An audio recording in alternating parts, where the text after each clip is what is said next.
Que vous serez puissants ou misérables, les jugements de cour vous rendront blanc ou noir.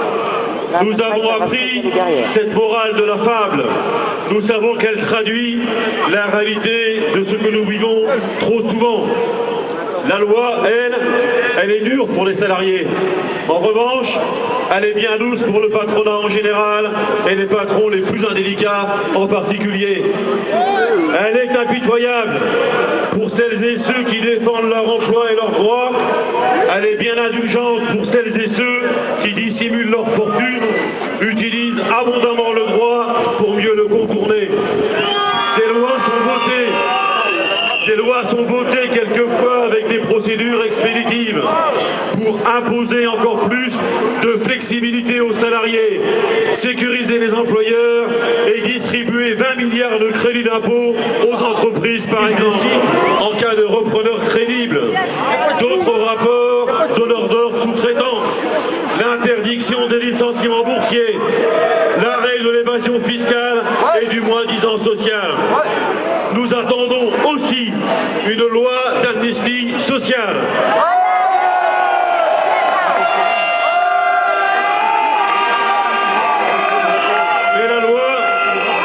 Mais la loi elle-même est l'expression du rapport de force à un moment donné. Que vous serez puissants ou misérables, les jugements de cour vous rendront blanc ou noir.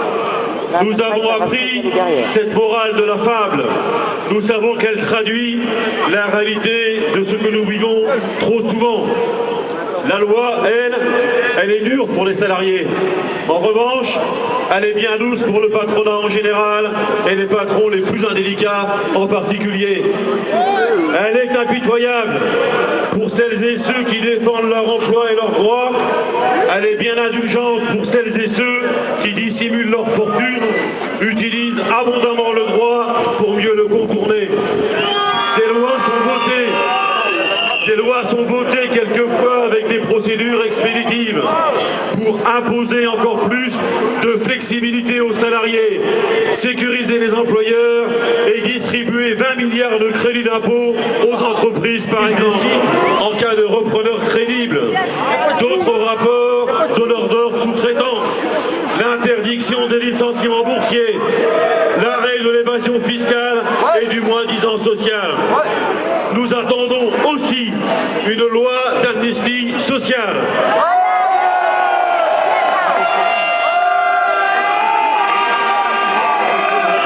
Mais la loi elle-même est l'expression du rapport de force à un moment donné. Mesdames et messieurs de l'autorité judiciaire, sachez que toucher à un arrêt prend de multiples facettes. Elle commence souvent par de petites menaces. Elle prend la forme de harcèlement, de provocations multiples, de convocations régulières et satisfait en quelques heures les demandes patronales. Deux poids, deux mesures, un même choix. Nous connaissons aussi les manœuvres de nombreuses collectivités locales pour exproprier et priver de locaux nos unions locales ou unions départementales.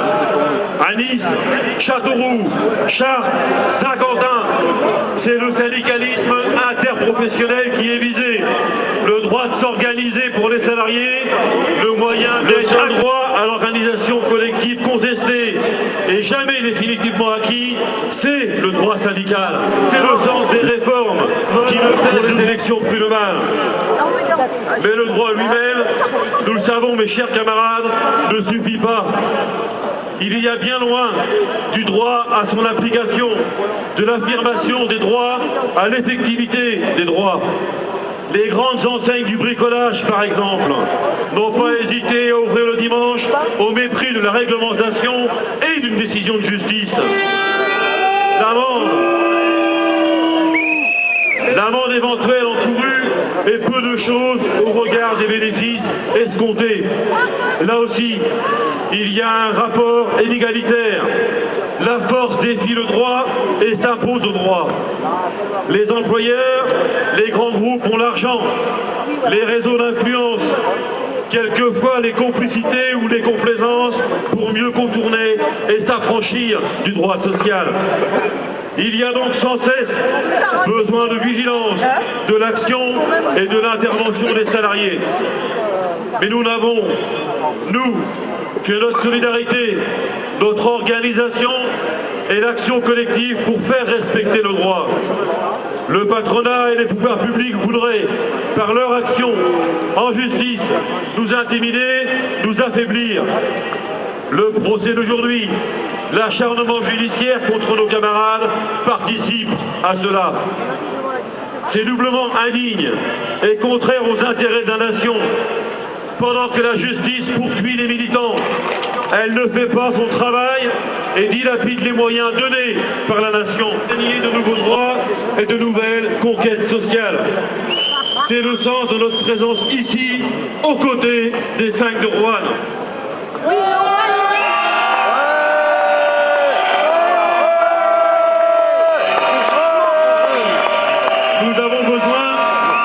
Nous avons besoin nous-mêmes, nous avons soif de justice. On a le temps.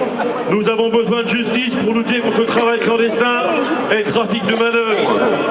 Nous avons besoin de justice pour lutter contre les inégalités femmes-hommes dans le travail, contre les violences faites aux femmes.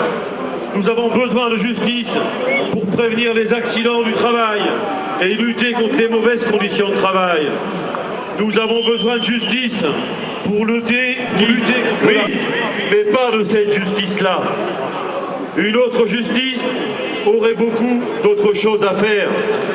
C'est aussi pourquoi nous sommes ici aujourd'hui. Nous avons l'ambition de permettre des avancées sociales, de provoquer un sursaut démocratique et nous revendiquons de nouveaux droits. Une loi d'amnistie sociale est d'abord nécessaire. C'est une exigence syndicale. C'est notre exigence et cela a été rappelé de nombreuses fois lors de notre congrès confédéral et devant l'Assemblée nationale au printemps dernier.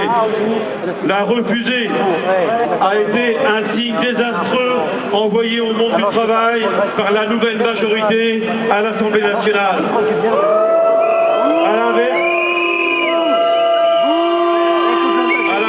C'est un signe fort d'encouragement destiné au patronat.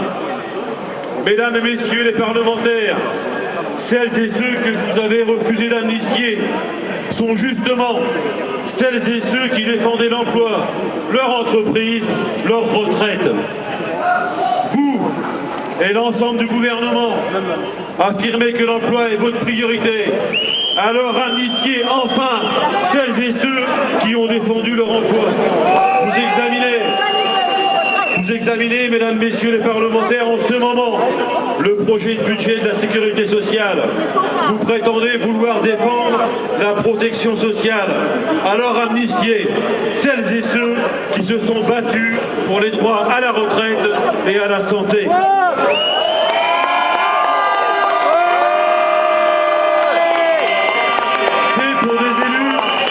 C'est pour des élus au suffrage universel une question politique.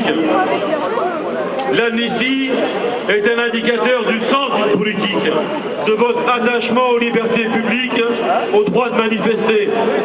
Vous êtes élu du peuple. Le pouvoir de faire la loi vous appartient.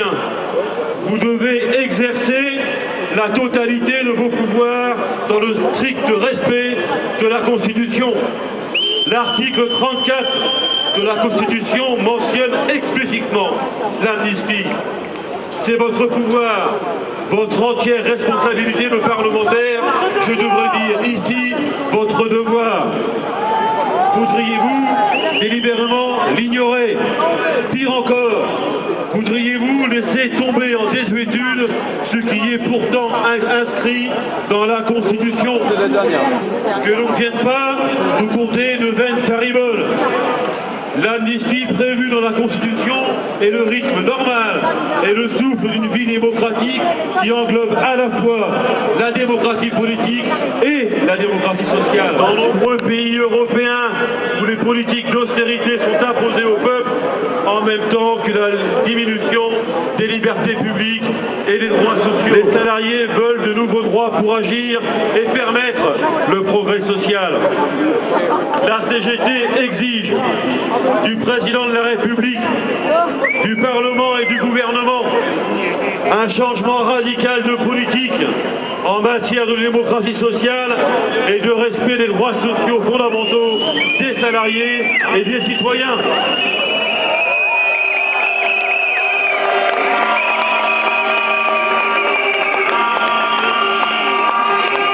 Nous proposons d'abord une loi portant des droits nouveaux protégeant les militants syndicaux et progressistes qui agissent dans le cadre de leur mandat dans des actions collectives. Deuxièmement, nous proposons aussi de retirer de la liste des délits susceptibles d'être inscrits au fichier des empreintes génétiques toutes les condamnations touchant les militants syndicaux et progressistes qui, dans le cadre de leur mandat, agissent dans une action collective. Vous étiez, mesdames et messieurs les parlementaires, lorsque vous étiez dans l'opposition, mais aujourd'hui majoritaire, vous continuez la politique que vous condamniez hier.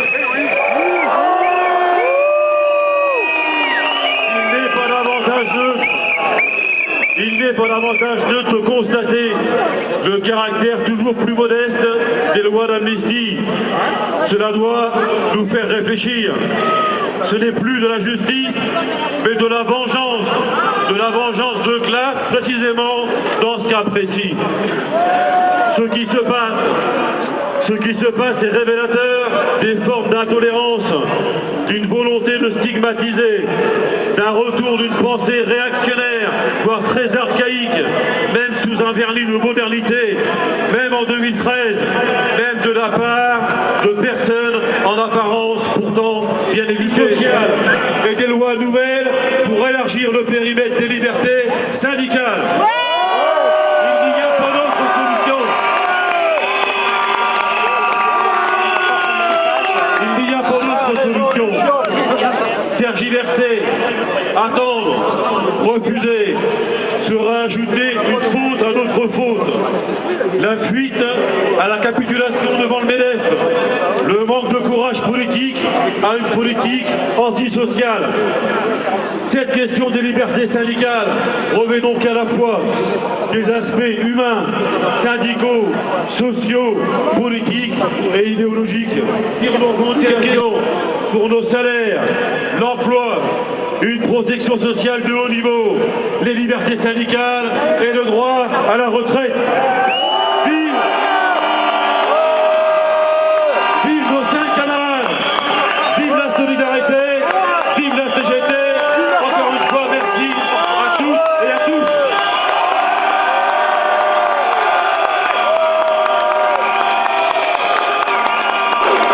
Allez. On va demander un mois de prison avec sursis.